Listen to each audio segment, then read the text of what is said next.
First of all, David, congratulations on the release of the second edition of York City, The Complete Record. It's a wonderful piece of work. Could you, first of all, give us an insight into the amount of work that's gone into producing it?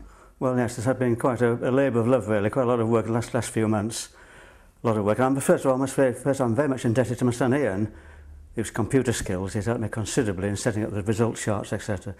Great credit to him. But it has been a labour of love, but it's nice to see the finished article. But it's been hard work. The last 9 months have been quite solid, and I've devoted most of my spare time to it.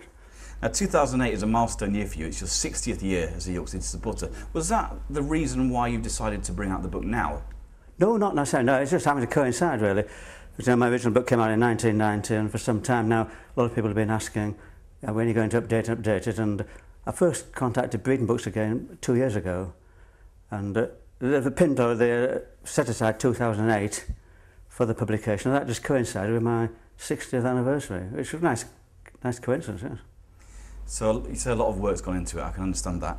Considering that probably the last 18 years of the club's history, since 1990 in the first edition, has probably been more eventful than the previous 68. Well, it has, both on and off the field. I have to say it's the good, the bad and the ugly, really. Lots happened, really.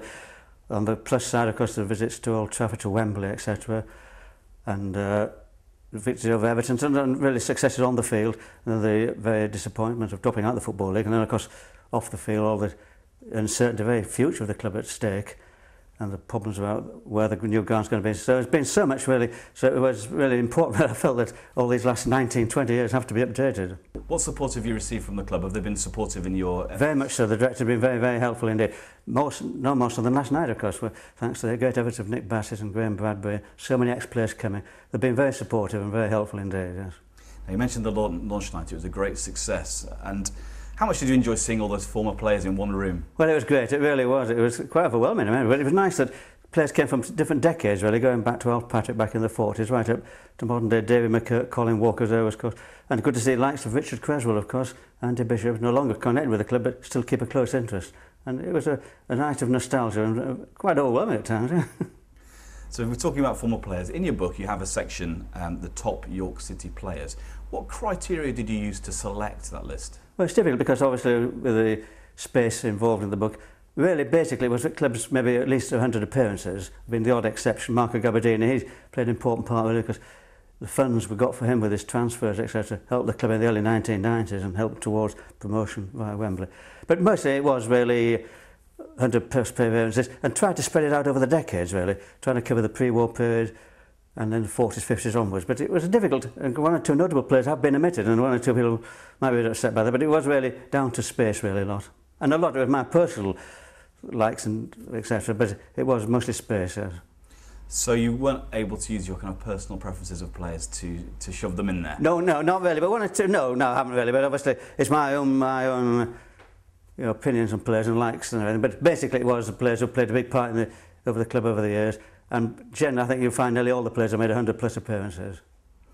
Now, when I bought my copy down at the shop, the first thing I wanted to read was your account of the troubles in 2002 that the club had. Now, as a historian, having read it, you've handled that with great sensitivity, but it must have been tempting as a supporter to kind of let your passions get the better of you and perhaps stick the boot into some individuals. Well, it was really. Maybe some things are best left unsaid, really. It is very, but obviously it's a very important chapter, and those facts had to be reported, but obviously unbiased, had to be careful how it's said, but obviously it's a tricky situation, that, and difficult, delicate times, which still they may exist because we've still got the proper sores in the ground out, yes. But that was a period of history we couldn't ignore, obviously. Now, putting you on the spot, what would you say have been the most pivotal moments in the history of York City? In my personal opinion, well, I'll pick out, in chronological order, I think my early recollections, really, the early days, the post-war football boom, big crowds, etc. And then the mid-50s, the Great Cup run. That's perhaps been one of my favourite decades, favourite eras. Each decade, in fact, has brought up some particular high milestone. In the mid-60s, we had a very good, successful season in 64, 65, like Sir Paul Ameson, Billy Rudd, Tommy Forgan and Owen Wilkinson left of the old Cup semi-final team. In the 70s, of course, we had the rise up to the old second division. Championship, hard to realise, isn't it? Just over 30 years ago, we were rubbing shoulders on the same playing fields as Manchester United, West Brom, Chelsea, things like that, Nottingham Forest. The 80s, we had the great cup ties against Arsenal, Liverpool, and then, of course, the great season with Dennis Smith, the championship winning season. the 90s, of course, brought the trip to Wembley and the cup ties against Manchester United, Everton. So each decade has thrown up some particular highlights. Now, there are some young supporters who probably have never even seen York City play in the Football League, because now we've been in the conference for 5 years. Now, I suppose that adds more importance to the publication of your book. Well, it is really, yes. I think that was must be the saddest time, really, in 2004 when the club dropped out of the Football League after 75 years continuous membership. It was very sad. And yes, it is. It's sobering thought that there are some young supporters who haven't yet seen us in league football, and it's so imperative, really. One feels that we get back into our rightful place back in the Football League. Now, as a supporter of 60 years standing, if I were to put you on the spot and ask you to choose one game in all that time that not only kind of you treasure, but maybe sums up the spirit of York City and why you love York City so passionately, which game would that be? Ooh, that's a difficult one to pinpoint one game, really. I think I maybe got to go for the Tottenham game in '55. I know maybe can play funny tricks, but what a marvellous occasion. That York Division, 3rd Division North. The FA Cup was magic in those days. That really was a big competition, and City got so near to Wembley that year. And I think that Tottenham game was maybe the highlight. But I've got to, it's hard to put me on the spot there, because the trip to Old Trafford, the Wembley, the 3-3 draw against Southampton was a memorable cup tie. But if I had to really stick my neck, perhaps it was that Tottenham game and Norman Wilkinson's goals, and going back, 53 years ago.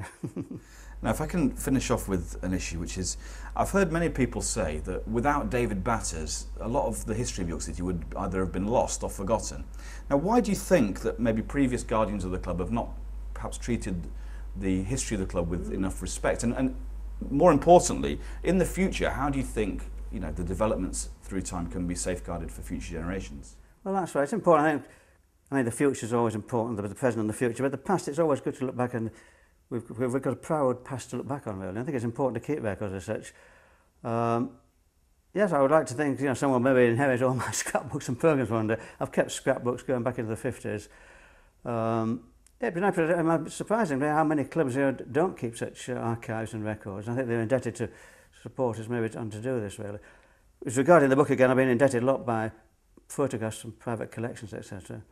But it's to be hoped that someone can maybe inherit and all these scrapbooks, etc. I'm grooming my son maybe to help on that. But I think it's important. The past, we can't forget the past. I think it's important. I think we've got a rich past to look back on. Obviously, the present and the future, but it's nice to look back on the past. And I'm glad to see this book come to fruition. Yeah. Well, congratulations once again. It's always nice to be reminded what a great club York City is. And thank you very much for speaking to us today. Well, thank you, Phil. Thank you for allowing me the time to have a chat. Yes, thank you.